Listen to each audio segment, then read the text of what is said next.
Hello बच्चों। तो बेटे फर्स्ट लेक्चर में हमने सीखा कि रिकंसिलिएशन स्टेटमेंट किस तरीके से बनाते हैं। उसी में अब हम दूसरी वैरायटी को लेके आए हैं जिसमें आपको रिकंसिलिएशन स्टेटमेंट बनाने से पहले कॉस्ट शीट बनानी पड़ती है और कई बार कॉस्ट शीट के साथ साथ आपको पहले फाइनेंशियल अकाउंटिंग के बेस पे प्रॉफिट लॉस अकाउंट बनाना पड़ता है। वहाँ से फाइनेंशियल अकाउंटिंग का नेट प्रॉफिट निकालते हो, फिर बेटा उसके बाद कॉस्ट शीट बनाते हो, वहाँ से कॉस्ट अकाउंटिंग का नेट प्रॉफिट मालूम चलता है। और जब आपके पास प्रॉफिट की दो फिगर आ जाती हैं, फिर वो दो फिगर आने के बाद हम क्या करते हैं, रिकंसिलिएशन स्टेटमेंट बनाते हैं। तो एक बड़ा सा क्वेश्चन मैंने यहाँ पे लिखा है और सबसे पहले क्या करोगे, वीडियो को पॉज करके फटाफट से इस क्वेश्चन को नोट करोगे पहले तो, ठीक है। एक बार मैं क्वेश्चन को रीड कर लेता हूँ और आप लोग उसको आराम से सुनिए और फिर क्वेश्चन में करना क्या है उसके बारे में बात करते हैं। तो क्वेश्चन में कहता है the following figures have been extracted from the financial accounts of a manufacturing firm for the first year of its operation. कोई एक मैन्युफैक्चरिंग फर्म है, उसका पहले साल का डेटा, फर्स्ट ईयर का डेटा हमने फाइनेंशियल बुक से उठाया। तो ये सारी जानकारी अब फाइनेंशियल बुक के हिसाब से दे रखी है। डायरेक्ट मटेरियल आपने कंजप्शन किया है 5 लाख रुपए का, वेजिस पे खर्चा किया है 3 लाख रुपए का, फैक्ट्री ओवरहेड 1,60,000 का, admin overhead 70,000, selling and distribution overhead 96,000, bad डेब्ट 8,000 के बच्चों, गुडविल रिटर्न ऑफ 5,000 की है, डिविडेंड रिसीव्ड 10,000 का है, इंटरेस्ट रिसीव्ड ऑन डिपॉजिट्स 2,000 है, सेल्स आपने 1,20,000 यूनिट बेची है जिसकी कुल वैल्यू 15 लाख रुपए की है, क्लोजिंग स्टॉक फिनिश गुड्स का जिसकी 4,000 यूनिट बची हुई है बेटा वो 32,000 रुपए का है, और वर्क इन प्रोग्रेस का स्टॉक है, मतलब कुछ ऐसे स्टॉक है जो इनकम्प्लीट है, उसकी वैल्यू 24,000 है। तो ये यहाँ से यहाँ तक का जो सारा डेटा है बेटा, है ना, जो सारा डेटा आपको यहाँ से यहाँ तक का दिया हुआ है, यहाँ तक का है, ये सारा डेटा आपको फाइनेंशियल अकाउंटिंग के हिसाब से दिया हुआ है। ये सारा डेटा है एज पर फाइनेंशियल अकाउंटिंग। अब नीचे बता रहा है कि जब कॉस्ट अकाउंट से उसको हमने कंपेयर किया तो कॉस्ट अकाउंट से कंपेयर करने के बाद क्या डिफरेंसेस आते हैं, तो उसके बारे में कुछ ऐसे बोला हुआ आपसे। कहते हैं the cost accounts for the same period reveal that direct material consumption was ₹5,60,000। जो डायरेक्ट मटेरियल फाइनेंशियल अकाउंटिंग में 5 लाख दिखाया है, कॉस्ट अकाउंटिंग कहती है कि वो कंजप्शन 5,60,000 का हुआ था। एक डिफरेंस आया। फैक्ट्री ओवरहेड यहाँ पे हमने दिखा रखे हैं 1,60,000 की, जबकि यहाँ पर कहता है कि factory overhead is recovered at 20% of the prime cost. जो भी आपकी प्राइम कॉस्ट आएगी उसके 20% पे आपने फैक्ट्री ओवरहेड को लेना है। एडमिन ओवरहेड को आपने 0.6 पर यूनिट ऑफ प्रोडक्शन के हिसाब से लेना है। यहाँ पर एडमिन ओवरहेड 70,000 है, जबकि यहाँ पर कह रहा है जितना प्रोडक्शन होगा उसकी पर यूनिट 0.6 से इंटू करनी है, वो एडमिन ओवरहेड आपको लेनी है। सेलिंग और डिस्ट्रीब्यूशन ओवरहेड यहाँ पे 96,000 है, जबकि यहाँ पर बता रहा है कि आपने जितनी क्वांटिटी बेची है आपको उसके हिसाब से 0.8 पर यूनिट सोल्ड सेलिंग और डिस्ट्रीब्यूशन ओवरहेड लेना है। ठीक है बेटे। अल्टीमेटली ये करने के बाद फिर आपसे पता है, आपसे पूछ रहा है कि आपको प्रॉफिट लॉस अकाउंट बनाना है। प्रॉफिट लॉस अकाउंट कैसे, कहता है एक बार फाइनेंशियल अकाउंटिंग से बना दो, एक बार कॉस्ट अकाउंटिंग से बना दो, और ये करने के बाद दोनों का प्रॉफिट निकाल लो, और प्रॉफिट निकालने के बाद फिर उसको रिकंसाइल भी करो। तो बहुत बड़ा क्वेश्चन है, बहुत ज़्यादा मेहनत है, और फटाफट से क्वेश्चन को नोट करें या स्क्रीन पॉज करें और लिख लें, फिर मैं इसको सॉल्व कराता हूँ। जल्दी करो बेटे।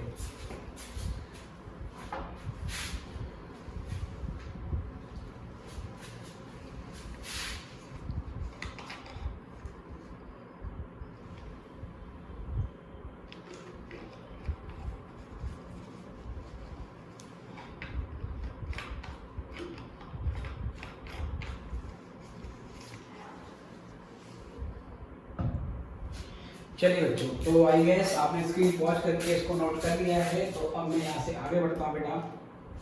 मुझे करना क्या है इसमें, सबसे पहले ठीक है सर, सॉल्व कर रहा हूँ। सबसे पहले तो मैं प्रॉफिट एंड लॉस अकाउंट बनाऊंगा फाइनेंशियल अकाउंटिंग के पॉइंट ऑफ व्यू से, ठीक है, जिसको मैं ऐसे लिख देता हूँ। Suppose trading and profit and loss account year and कब हो रहा है बेटा, आपको बताया नहीं है, फॉर द ईयर एंडेड। तो यहाँ से पर्टिकुलर्स और अमाउंट फिर यहाँ पर पर्टिकुलर्स और फिर बेटे यहाँ पर अमाउंट। तो इस तरीके से हम बना रहे हैं, ठीक है। तो सबसे पहले यहाँ पर जो भी डेटा लेना है बेटा वो यहाँ से उठाना है आपको एज पर फाइनेंशियल अकाउंटिंग। तो सबसे पहले बेटा डायरेक्ट मटेरियल, ठीक है सर, जो भी डायरेक्ट कॉस्ट है वो यहाँ पे डाल देंगे। डायरेक्ट मटेरियल है 5 लाख का। डायरेक्ट आपकी वेजेस हैं, ठीक है बेटे, ये है आपकी 3 लाख रुपए की। फैक्ट्री ओवरहेड मतलब कि फैक्ट्री का डेप्रिसिएशन और फैक्ट्री का रेंट, ये सारा का सारा इनडायरेक्ट कॉस्ट होती है। इनडायरेक्ट कॉस्ट आपको पता है बेटा वो प्रॉफिट एंड लॉस अकाउंट में जाती है, तो मैं इसको प्रॉफिट लॉस अकाउंट में चार्ज कर दूंगा।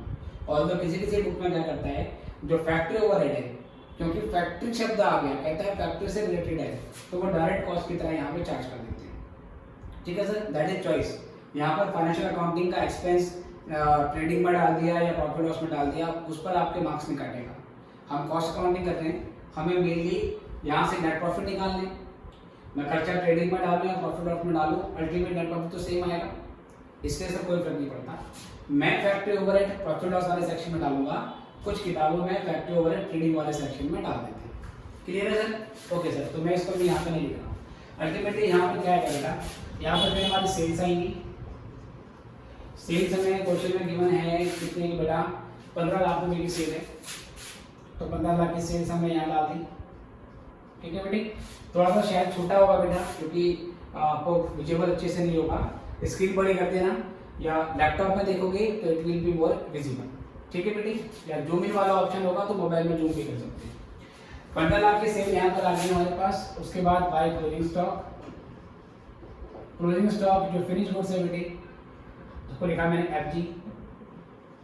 फिनिश गुड्स का जो वैल्यू है वो 32,000 है, और जो WIP बेटा वर्क इन प्रोग्रेस, उसकी वैल्यू 24,000 है। इसको जोड़ने के बाद 56,000 आ गया आपका।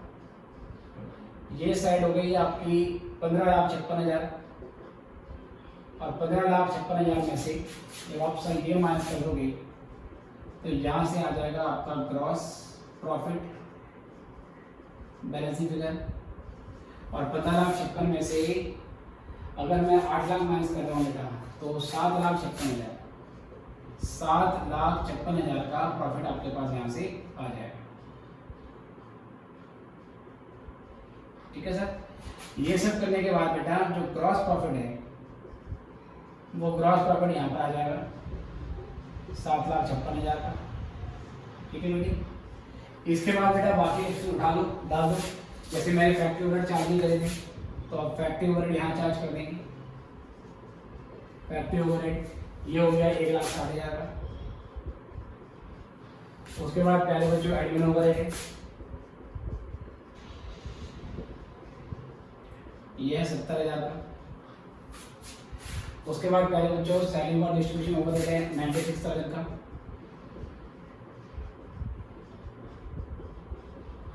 और उसके बाद बेटा बैड डेब्ट 8,000 का।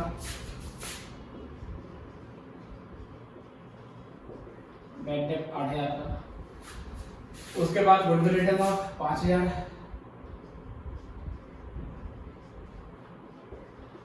ये भी आ गया बेटे। इसके बाद क्या है बच्चों, डिविडेंड रिसीव्ड, ये तो बेटा इनकम है, तो इनकम अदर देन सेल ये यहाँ पर आ जाएगी बाय डिविडेंड रिसीव्ड। इसका वैल्यू बच्चों अमाउंट है 10,000। Interest received by interest received, ये बेटा है आपका 2,000, ठीक है सर। तो डिविडेंड रिसीव्ड हो गया आपका 10,000 का, इंटरेस्ट आपका रिसीव हुआ बेटा 2,000 रुपये का। सेल्स में डाल चुका हूँ उसको ऑलरेडी, क्लोजिंग स्टॉक में डाल चुका हूँ, तो ये सारी फिगर एज पर खर्चा अकाउंटिंग में दे दी। मटेरियल डाल दिया, वेजेस डाल दी, फैक्ट्री ओवरहेड डाल दिया 1,60,000 का, एडमिन ओवरहेड 70,000, 96, बैड डेब्ट 8,000, गुडविल 5,000 और इनकम साइड में 10,000 और फिर उसके बाद 2,000, सेल्स 15 लाख और 32,004 बेटा सब यहाँ पे डाल दिया है।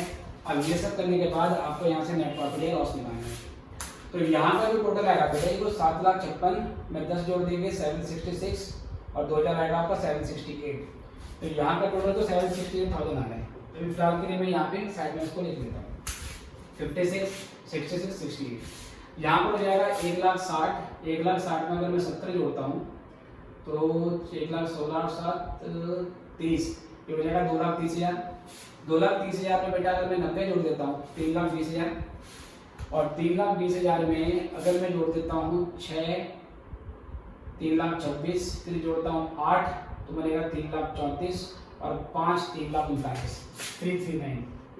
इसको माइनस कर देंगे तो यहाँ से मेरा नेट प्रॉफिट आ जाएगा।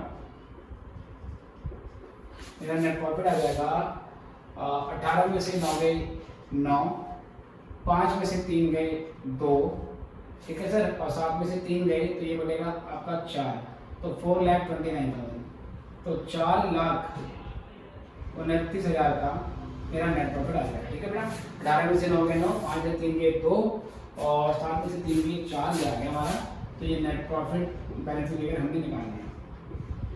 दोनों साइडों का टोटल कितना आया था 768, तो 7,68,000 और यहाँ पर भी 7,68,000 ये कर दिया बेटा। ओके, तो पहला काम हो गया कि आपने फाइनेंशियल अकाउंटिंग का नेट प्रॉफिट निकाल लिया बाय ट्रेडिंग प्रॉफिट लॉस। अब आपको कॉस्ट अकाउंटिंग का नेट प्रॉफिट भी निकालना है, जिसके लिए बेटा आपको कॉस्ट शीट बनानी पड़ेगी। अगर कॉस्ट शीट का फॉर्मेट नहीं आता है आपको तो मैंने यूट्यूब चैनल पे कॉस्ट शीट के भी लेक्चर डाल दिए हैं, जिसके शायद 2 लेक्चर हैं, एक में फॉर्मेट डिस्कस किया है और दूसरे में क्वेश्चन डिस्कस किया है। तो आपको कॉस्ट शीट का जो फॉर्मेट है बेटा कॉस्ट शीट वाले लेक्चर भी देख लेना, शायद 2 या 3 लेक्चर मैंने उसमें डाले हैं। ठीक है, नहीं देखा हो तो पहले इससे पहले कॉस्ट शीट समझनी पड़ेगी। अगर कॉस्ट शीट आती है तो यहाँ से आगे बढ़ते हैं। ठीक है बेटे, देखो अब यहाँ से बनाएंगे कॉस्ट शीट। ये क्यों बना रहे हैं? कॉस्ट अकाउंटिंग का प्रॉफिट या लॉस निकालने के लिए। फॉर द ईयर एंडेड, ये आपको नहीं पता, तो यहाँ पर सबसे पहले बेटा सेम तो जिस तरीके से बनती है पर्टिकुलर अमाउंट, तो पहले यहाँ पर आएगा आपका डायरेक्ट मटेरियल कंज्यूम। बेटा फाइनेंशियल अकाउंटिंग में तो 5 लाख था, कॉस्ट अकाउंटिंग में कितना है अगर नहीं बताया होता तो जिस आइटम के बारे में आपको नहीं पता रखा हो दोनों जगह सेम अमाउंट देते हैं। और यहाँ क्वेश्चन में बोल दिया है कि डायरेक्ट मटेरियल का consumption as per cost accounting 5,60,000 था, तो ये 5,60,000 मैंने यहीं पे ले लिया। डायरेक्ट वेजेस हमने फाइनेंशियल में 3 लाख दी है, नीचे कॉस्ट अकाउंटिंग में बताया नहीं है कि उसकी फिगर कितनी है, तो हम ये मानेंगे जो वेजेस फाइनेंशियल में है वही वेजेस यहाँ पर, तो यहीं पर डायरेक्ट वेजेस ले लेंगे। ठीक है बेटे, और 3 लाख रुपए की आपकी वेजेस यहाँ से आ जाएगी। ठीक है मेरे बच्चों, तो डायरेक्ट मटेरियल हो गया बेटा, डायरेक्ट वेजेस हो गया। ये सब ऐड करने के बाद, ये दोनों को ऐड करने के बाद you will get prime cost. ठीक है सर, प्राइम कॉस्ट आ गई आपकी 8,60,000। इस 8,60,000 में आप ऐड करोगे फैक्ट्री ओवरहेड। ठीक है बेटी, फैक्ट्री ओवरहेड फाइनेंशियल में कितनी है बेटा? फाइनेंशियल में 1,60,000 है जो कि देनी है। कॉस्टिंग में कितनी है? यहाँ कहता है फैक्ट्री ओवरहेड इज रिकवर्ड, ये लाइन बोल रही है factory overhead is recovered at 20% of prime cost. Prime cost का 20% लेना है तो आपको 8,60,000 का 20% लेना पड़ेगा। तो इसी 8,60,000 का मैं निकाल दूंगा 20%। ठीक है बेटी, कितना आएगा बेटा? ये आएगा 17,200, 17,200 बेटा, तो ये करना पड़ेगा। तो 8,60,000 को हम डिवाइड करेंगे प्लस करेंगे 17,200 है ना, 6×12, तो ये आ जाएगा। और इसी में एक चीज और लेस होगी, लेस करेंगे इसमें से बेटा क्लोजिंग वर्क इन प्रोग्रेस। जो क्लोजिंग वर्क इन प्रोग्रेस है उसकी वैल्यू 24,000 आपको दे रखी है फाइनेंशियल अकाउंटिंग में। कॉस्ट अकाउंटिंग में कितनी है बेटा आपको नहीं दी, तो आप सेम वैल्यू लोगे। और वैसे भी जो वर्क इन प्रोग्रेस है प्यारे बच्चों, उस वर्क इन प्रोग्रेस को आप हमेशा कॉस्ट रिकॉर्ड से ही निकालते हो। तो अगर क्वेश्चन में ये नहीं बताया कि वर्क इन प्रोग्रेस की क्या वैल्यू है तो आप बोलोगे फाइनेंशियल अकाउंटिंग में वही वैल्यू आई होगी जो कॉस्ट रिकॉर्ड से आई होगी। तो ये 24,000 आपको यहाँ से लेना पड़ेगा। तो मैंने यहाँ से बेटा ये 24,000 का अमाउंट ले लिया। ठीक है सर, ये सब करने के बाद मेरी वर्क कॉस्ट आएगी, जिसको मैं फैक्ट्री कॉस्ट, वर्क कॉस्ट, ठीक है बेटी, या इसको बेटा मैं मैन्युफैक्चरिंग कॉस्ट ही बोल सकता हूँ। इसको जोड़ देंगे 8,60,000 में मुझे प्लस करना है 17,200 और माइनस करना है 24,000। आगे क्योंकि कैलकुलेशन पढ़ने वाली है बेटा तो मुझे एक कैलकुलेटर चाहिए, आई गेस यहाँ पे नहीं है, तो मैं फटाफट से 1 मिनट में कैलकुलेटर लाता हूँ, तब तक आप लोग कितना नोट कीजिए। ठीक है बेटे, चलो जरा let me find calculator if it is available here और अदरवाइज करो बेटा, आप करो, मैं फटाफट से कैलकुलेटर लाता हूँ।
और बच्चों फाइनली मुझे मिल गया ये, ठीक है, थोड़ा टाइम ज़्यादा लग गया, आप तो वीडियो आगे कर सकते हो, कोई दिक्कत नहीं।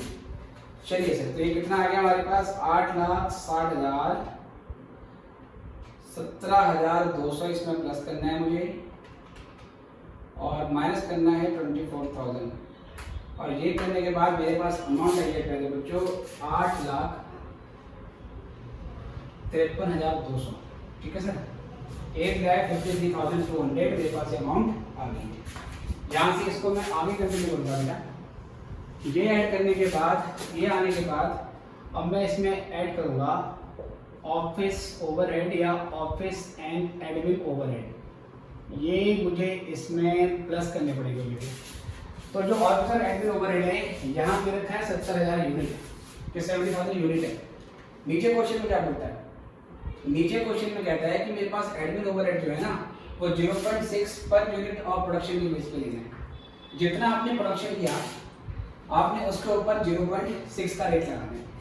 तो पहले ये पता लगाना पड़ेगा करंट ईयर में फिनिश गुड्स का प्रोडक्शन कितना हो गया। देखो भैया 4,000 यूनिट का हमारे पास क्लोजिंग स्टॉक पड़ा हुआ है, 1,20,000 यूनिट मैंने बेच दी। सुने ध्यान से, मान लो मैंने 25 पेन बेचे हैं, 25 पेन बेचे हैं, ये मेरे बिजनेस का पहला साल है, इसका मतलब मेरा कोई ओपनिंग स्टॉक नहीं है, राइट सर, फर्स्ट ईयर है। मैंने फर्स्ट ईयर में 25 पेन बेचे और 5 पेन मेरे पास अनसोल्ड पड़े हुए हैं। तो आप बताइए कि मैंने पूरे साल में कितने पेन बनाए होंगे। तो आपने बोला सर 25 बेच दिए, 5 पड़े हुए हैं आपके पास, तो 30 बनाए थे, ऐसे तो होगा। अगर ओपनिंग स्टॉक भी होता तो कुछ पिछले साल का, तो वो माइनस कर देते। अगर मैं आपको बोलता कि 25 पेन मैंने बेचे हैं और 5 बचे हुए हैं, तो पहले बताओ कितने टोटल प्रोडक्शन किया, आप बोलोगे 30। फिर मैंने कहा अच्छा जो बेचा था ना उसमें से 2 ओपनिंग स्टॉक था, तो आप बोलोगे आपने 28 बनाई। क्लियर, क्योंकि इस क्वेश्चन में ओपनिंग स्टॉक नहीं है, क्योंकि ये बिजनेस का फर्स्ट ईयर ऑफ ऑपरेशन है। तो इसमें क्या होगा, आप सिंपल बोलोगे 1,20,000 यूनिट बेची, 4,000 बची हुई है, इसका मतलब कुल मिलाकर हमने 1,24,000 यूनिट का प्रोडक्शन किया है और जितना प्रोडक्शन किया जाएगा उस पर 0.6 का रेट लगा देना है। तो 1,24,000 पे मैं 0.6 मल्टीप्लाई कर दूंगा। तो 1,24,000 मल्टीप्लाइड बाय 0.6, ये आपको ध्यान से देखने के लिए, तो ये हो जाएगा 74,400। और ये करने के बाद हमारे पास आ जाएगी कॉस्ट ऑफ प्रोडक्शन का। तो 8,53,200 में मैं प्लस करूंगा 74,400। तो ये करने के बाद मेरे पास 927600 की अमाउंट आ गई। इसमें बेटा हम ऐड करते हैं opening stock of finish goods, जो कि बेटा है ही नहीं। जो आएगा उसे बोलते हैं cost of goods available for sale, जो कि फिलहाल तो सेम रहेगी बेटे 9,27,600। इसी में लेस कर देंगे प्यारे बच्चों closing stock of finish goods. बेटा closing stock of finish goods आपको फाइनेंशियल अकाउंटिंग में दे रखा है 32,000 रुपए का, लेकिन फाइनेंशियल अकाउंटिंग में closing stock of finish goods की जो वैल्यू होती है वही वैल्यू हम as it is cost sheet में नहीं लेते, चाहे क्वेश्चन बोले चाहे क्वेश्चन नहीं बोले, आपको क्लोजिंग स्टॉक की वैल्यू हमेशा निकालनी पड़ेगी।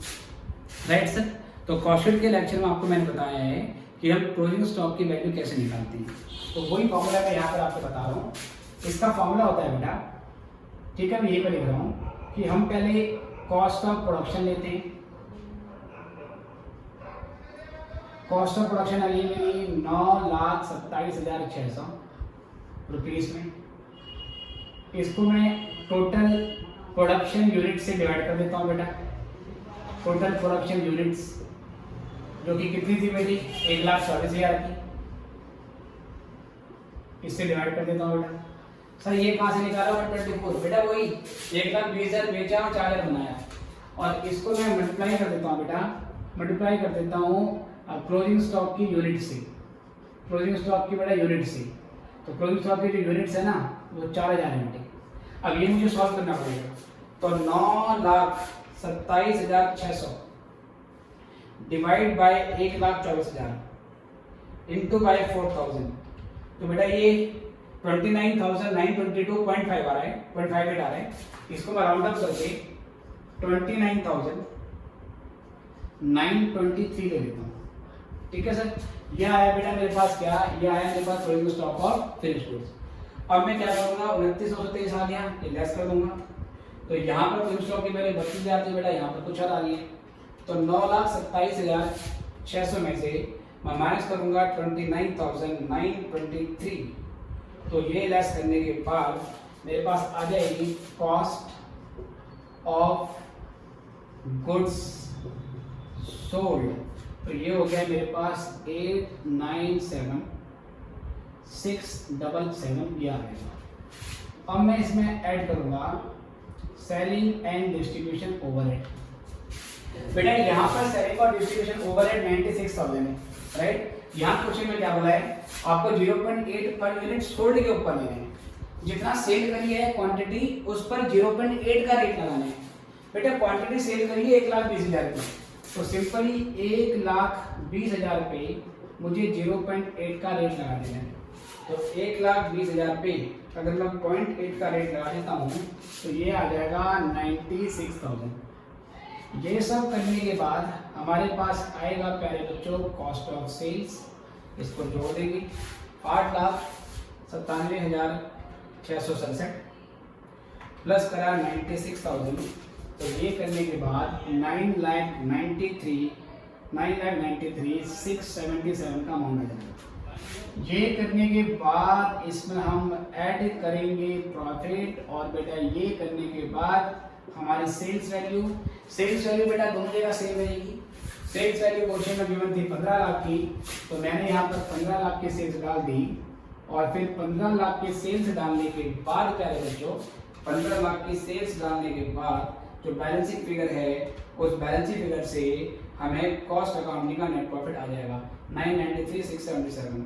ठीक है, 15 लाख की सेल, 993,677 की कॉस्ट, और ये सब करने के बाद मेरे पास बैलेंसिंग फिगर से प्यारे बच्चों यहाँ से हमारे पास 5,06,323 5,06,323 का नेट प्रॉफिट हमारे पास आ चुका है।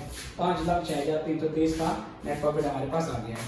ओके बच्चों, तो प्रॉफिट की फिगर अब जरा देख लें कि क्या दोनों जगह सेम है। बच्चे प्रॉफिट की फिगर दोनों जगह सेम नहीं है।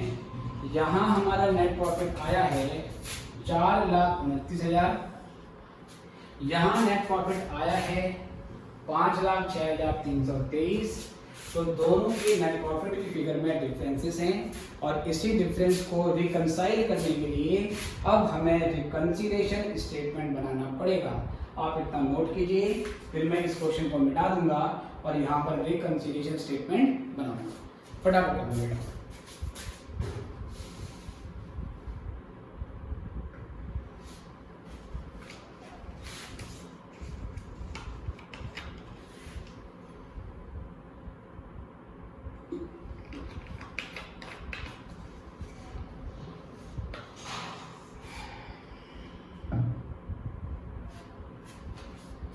ठीक है सर, चलिए। तो आई गेस आपने ये नोट कर लिया है। तो नाउ मैं इस सिस्टम को, इस सेक्शन को मिटा देता हूँ और क्वेश्चन सॉल्व करता हूँ इसके आगे कंटिन्यू।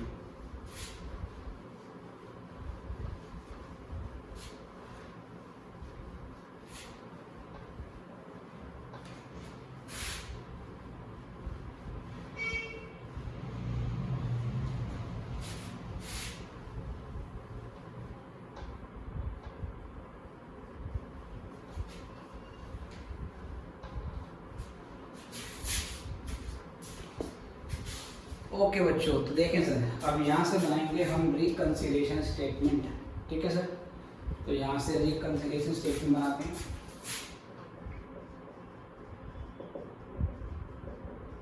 अब हमारे पास दो फिगर है, प्रॉफिट फाइनेंशियल अकाउंटिंग का भी पता है, कॉस्टिंग का भी पता है। दोनों में से किसी का भी पकड़ लो बेटे नेट प्रॉफिट। या तो ये नेट प्रॉफिट पकड़ो तो आप इस पे पहुंचोगे, या इसको पकड़ोगे तो इस पे पहुंचेंगे, किसी को भी ले सकते हैं। चलो अब की बार मैं क्या करता हूँ, कॉस्ट अकाउंटिंग का नेट प्रॉफिट ले लूंगा और फाइनेंशियल पे पहुंचूंगा। रिकंसिलिएशन स्टेटमेंट, ठीक है सर, ये बना रहे हैं। तो यहाँ पर पर्टिकुलर्स और फिर ये अमाउंट, नेट प्रॉफिट फ्रॉम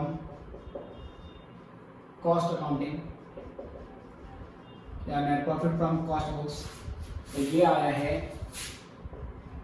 5,06,323 रुपये। ठीक है चलिए बच्चों, 5,06,323 रुपये। अब इसमें फिर हम लिखेंगे आइटम्स टू बी एडेड, और you can simply write add और लेस, ऐसे भी कर सकते हो। ठीक है सर, अब मुझे करना क्या है बेटा, एक एक करके ना सभी आइटम को कंपेयर करना है। और उससे पहले रफ वर्क बनाते हैं सर, रफ वर्क भी कर लेते हैं। ये रफ वर्क मैं यहाँ ले लेता हूँ। ठीक है सर, एक जगह लिख रहा हूँ कॉस्ट बुक्स, एक जगह लिख रहा हूँ मैं फाइनेंशियल बुक्स।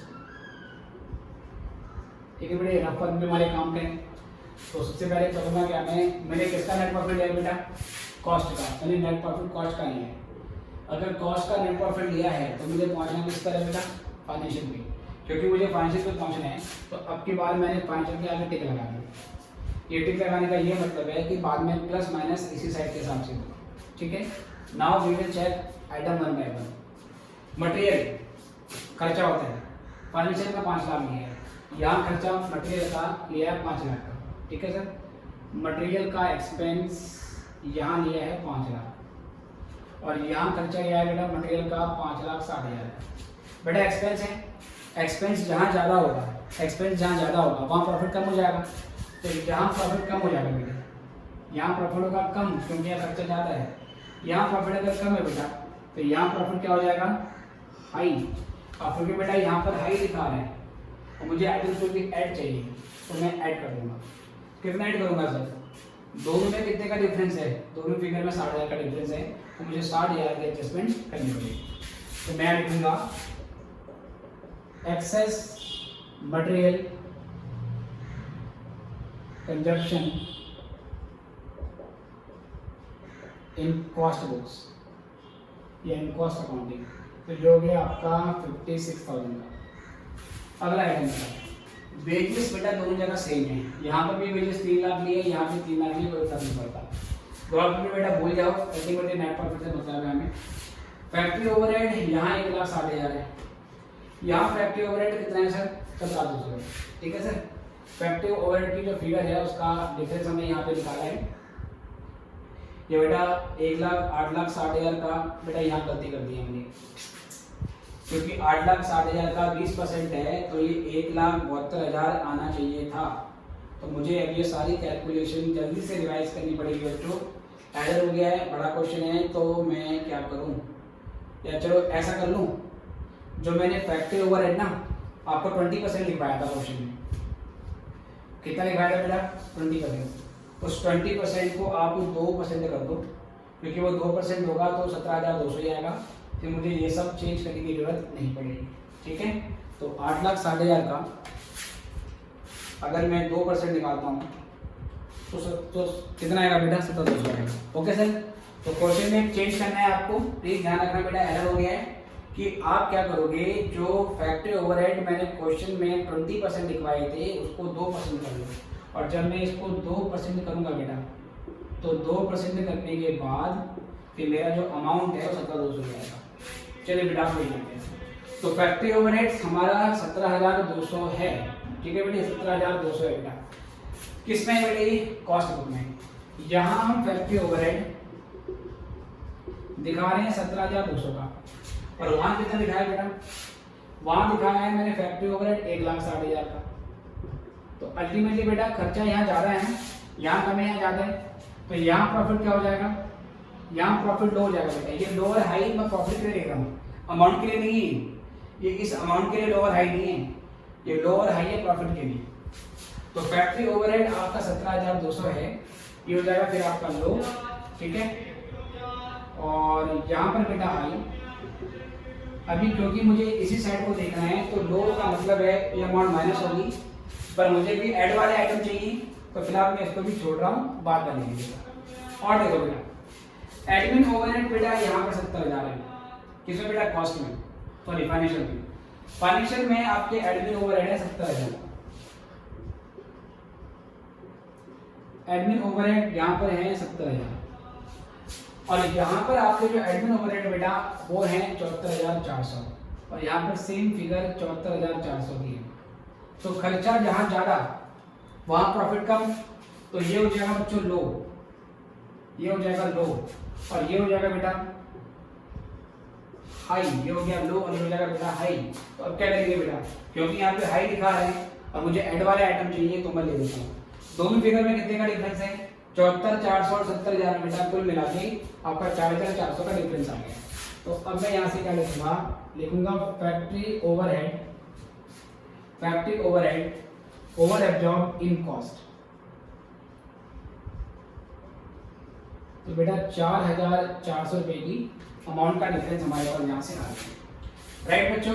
और देखो सर अगला हमारे पास है बेटा सेलिंग और डिस्ट्रीब्यूशन ओवरहेड, यहाँ पर 96,000 है, सेलिंग और डिस्ट्रीब्यूशन यहाँ पर, ये बेटा यहाँ पर सेलिंग और डिस्ट्रीब्यूशन यहाँ पर 96,000 है फाइनेंशियल में, और सेलिंग और डिस्ट्रीब्यूशन का खर्चा यहाँ कितना है बेटे, यहाँ पे आया है 96,000 का। तो बेटा ये तो दोनों जगह सेम है, जो चीज दोनों जगह सेम होगी, यहाँ पर भी 96 और वहाँ पे कितना आया 96, वो डिफरेंस क्रिएट नहीं करेगी, क्योंकि इसका डिफरेंस क्रिएशन नहीं हुआ है, इसलिए बेटे हम क्या करेंगे सेलिंग और डिस्ट्रीब्यूशन की एडजस्टमेंट यहाँ पे नहीं करेंगे, अमाउंट दोनों जगह सेम है। अगले मुद्दे पे आओ सर, बैड डेब्ट और गुडविल रिटर्न ऑफ, ये दो खर्चे ऐसे हैं जो फाइनेंशियल में दिखा रखे हैं। यहाँ हमने 13,000 का एक्सपेंस दिखाया है बैड डेब्ट और गुडविल के नाम पे बेटा, बैड डेब्ट और गुडविल के नाम पे, इसकी यहाँ रिकॉर्डिंग ही नहीं हुई है। इम्पैक्ट क्या आएगा, यहाँ प्रॉफिट हो जाएगा लो और यहाँ प्रॉफिट हो जाएगा हाई, पर चूंकि मुझे अभी फाइनेंशियल में ऐड वाले आइटम चाहिए मेरे बच्चों, तो मैं अभी भी इसको क्या कर दूंगा, इग्नोर कर दूंगा। और बेटा उसके बाद क्या करेंगे, फिर उसके बाद हम क्रेडिट साइड में आएंगे। सेल्स दोनों जगह सेम है, सेल्स सेम दोनों जगह, फिनिश गुड्स की वैल्यू दोनों जगह अलग अलग है बेटा। देखिए फिनिश गुड्स हमारा फाइनेंशियल अकाउंटिंग में दिखा रहा है 32,000, ठीक है सर, और यही फिनिश गुड्स पहले बच्चों आपका कॉस्ट अकाउंटिंग में आ जाता है 29,923। तो थोड़ा सा स्पेस में यहाँ पे ले लेता हूँ सेम इसी के लिए, कॉस्ट और फाइनेंशियल के लिए। ठीक है सर, कॉस्ट ये बेटा फाइनेंशियल है, टिक यहाँ लगा हुआ है। फिनिश गुड्स को, क्लोजिंग स्टॉक को हम इनकम की तरह ट्रीट करते हैं, जहां पर इसकी वैल्यू है 32,000। ठीक है बेटा, फिनिश गुड्स के स्टॉक की, और यहाँ पर इसकी वैल्यू है 29,923। ये बेटा इसकी वैल्यू है। तो अब यहाँ पर हम क्या करेंगे बेटा, ये सब करने के बाद प्यारे बच्चों, क्लोजिंग स्टॉक क्योंकि इनकम होती है, इनकम जहाँ ज्यादा होगी वहां प्रॉफिट आपका ज्यादा आएगा। तो ये हाई और ये हो जाएगा बेटा लो। तो अब क्या करेंगे, डिफरेंस निकालेंगे। यहाँ से डिफरेंस निकालने के लिए हम 32,000 में से माइनस करेंगे 29,923। तो बेटा 2077 का डिफरेंस आएगा। तो यहाँ पे लिख देंगे closing stock of finished goods under valued in cost, under valued in cost. ठीक है बेटे, कितने का 2077 का ये अमाउंट को यहाँ पे ले देंगे। WIP दोनों जगह सेम है बेटा। डिविडेंड की इनकम ये फाइनेंशियल में आई है, ये दो इनकम ऐसी बेटे 10 और 2 12,000 की। ये 12,000 की इनकम यहाँ तो प्लस हुई है, लेकिन यहाँ पर कोई एंट्री नहीं हुई। अल्टीमेटली यहाँ प्रॉफिट क्या हो जाएगा बेटा हाई, और यहाँ पर लो। मुझे भी इस साइड को देखना है तो मैं दोनों यहाँ पे ले लूंगा। ये हो जाएगा डिविडेंड रिसीव्ड 10,000 का, और उसके बाद इंटरेस्ट रिसीव्ड ये हो जाएगा बेटा आपका 2,000 का। और ये सब करने के बाद प्यारे बच्चों 56,000 प्लस 4,400 प्लस 2077 10,000 और 2,000, ये प्लस करने के बाद ये हो गया मेरे पास 74,447। एक बार चेक कर लेते हैं, 56,000 4,400 2077 10,000 और 2,000, ये हो गया बेटा। इसमें प्लस करेंगे 506,323 जो कि हमारा प्रॉफिट था, और ये प्लस करने के बाद 5,80,800 का अमाउंट आ जाता है। अब यहाँ से लिखेंगे बेटा आइटम्स टू बी सब्ट्रैक्टेड, यहाँ से आइटम्स टू बी सब्ट्रैक्टेड आपको लेना है। ठीक है, आइटम्स टू बी सब्ट्रैक्टेड आपको यहाँ पे लेना है। अब यहाँ से क्या करेंगे बेटा, लो वाले आइटम देख लो, यहाँ पे हाई था, ये लो वाले था। तो फैक्ट्री ओवरहेड देखो इसकी, इस पर लिखेंगे फैक्ट्री ओवरहेड, वहाँ 61, यहाँ पर क्या था बेटा 17,200। तो factory overhead under absorbed in cost. ठीक है, तो कैसे करेंगे पहले बच्चों, डिफरेंस निकालो 1,60,000 और 17,200 का डिफरेंस। ठीक है, तो हमारा डिफरेंस आया 142,800। तो 142,800 बहुत ज़्यादा डिफरेंस है बेटा, क्योंकि वो मैंने मिस्टेक कर दी है। बट आप 20% को 2% लेके चलते हैं, क्योंकि पूरा क्वेश्चन रिवाइज करना पड़ता है, इसलिए समय बचाने के लिए ऐसे कर लिया हमने 142,800। बाकी अगेन बेटा यहाँ पे ये 2 लिखा आया, ले लिया, ये आई था, ये तो बराबर था, फिर ये 2 लिखा आया था। बैड डेट सिंपल यहाँ पे ले लेंगे, ये है आपका 13,000 सर, बैड डेट आपका 13,000 का आ गया है ना सर। बैड डेट और गुडविल रिटर्न कंबाइन है, bad debt and goodwill return of 13,000 का जो यहाँ था वो मैंने यहाँ ले लिया। और उसके बाद यहाँ पर ये तो हाई था, और यहाँ पर भी हाई है बेटा, और कोई लो वाला आइटम नहीं है। तो 1,42,800 में 13,000 और ले देते हैं, तो ये हमारे पास 1,55,800 की अमाउंट आ जाती है। ये लेस करने के बाद बेटा 5,80,800 अमाउंट लेस करनी है, तो 4,25,000 का हमारा प्रॉफिट यहाँ पर आ रहा है बच्चों। अब 4,000 का डिफरेंस कहाँ से आया, ये 429 था, या तो इसको मैं चेक कर लेता हूँ एक बार। तो 15,56,000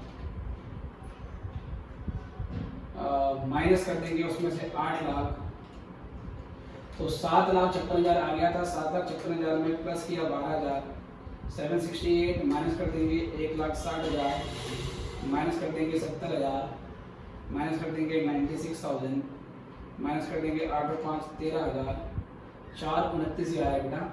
इसको ठीक कर लेते हैं, देख लेते हैं, ये 5 60 3 8 60 8,60,000 में प्लस करेंगे 17,200 माइनस करेंगे 24,000, 8,53,200 प्लस 74,400 तो 9,27,600, उसमें से माइनस करेंगे 29,923 तो 897,677 प्लस करेंगे 96,000 तो 993,677 माइनस करेंगे 15 लाख तो 506,323 तो ठीक है।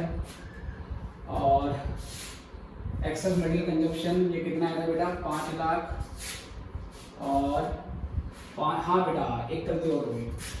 एक्सेस मटेरियल कंजप्शन देखो ध्यान से, जो मटेरियल था वो फाइनेंशियल बुक में 5 लाख था, कॉस्ट अकाउंटिंग में 5,60,000 था, तो 5 लाख और 5,60,000 कितने का अंतर आएगा बेटा 60,000 का अंतर आएगा ना। तो बेटा ये फिगर ना 60,000 लेनी थी।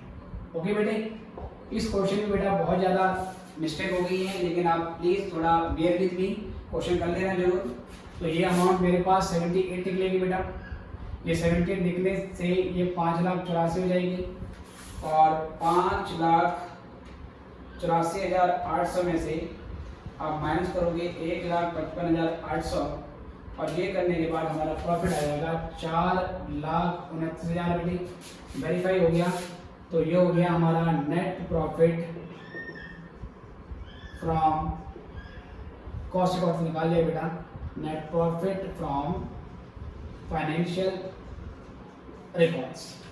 ठीक है बच्चों, तो ये क्वेश्चन हमने कर लिया है, वेरीफाई भी कर लिया है। कॉस्ट शीट आपको अच्छी से समझ में आनी चाहिए, जब कॉस्ट शीट हो जाएगी तो ये क्वेश्चन आपका आराम से हो जाएगा। इसमें 2 जगह कैलकुलेशन में मुझसे मिस्टेक हुई है। मैंने क्वेश्चन में 20% का रेट लिखवाया था for office and admin overhead, जिसको फॉर फैक्ट्री ओवरहेड, जिसको मैंने 2% कैलकुलेट कर लिया है। तो क्वेश्चन में आप 20 के बदले 2 कर लो, और एक गलती यहाँ पर हुई थी, वो डिफरेंस 60,000 आएगा, 5 लाख और 5,60,000 का, जिसको मैंने 56 दे दिया, रेक्टिफाई कर लिया है, क्वेश्चन आ गया हमारा। ठीक है, थोड़ा बहुत बेटा ह्यूमन एरर हो गया है। अब हम क्या करेंगे, इस चैप्टर में इतना पोर्शन तो हमारा हो गया है। अब अगले जो लेक्चर बनेंगे उसमें हमें जनरल एंट्री सीखनी है। सबसे पहले क्योंकि हम नॉन इंटीग्रेटेड अकाउंटिंग सिस्टम कर रहे हैं, तो पहले नॉन इंटीग्रेटिंग में जनरल एंट्री किस तरीके से बनती है वो हम सीखेंगे, और ये हो जाने के बाद फिर हम देखेंगे इंटीग्रेटेड अकाउंटिंग सिस्टम, और उसमें रिकंसिलिएशन तो करना पड़ता नहीं, वो आपको मैंने थ्योरी की इस चैप्टर की थ्योरी में पहले बता दिया था लेक्चर नंबर 1 में, और इंटीग्रेटेड में सिर्फ जनरल एंट्री होगी। तो 2 लेक्चर और बनेंगे, उसके बाद फिर ये क्वेश्चन हमारा खत्म होगा। ठीक है बच्चों, अभी के लिए इतना ही, फिर हम आपसे आगे बढ़ते हैं, आगे मिलेंगे नेक्स्ट लेक्चर में। Good bye.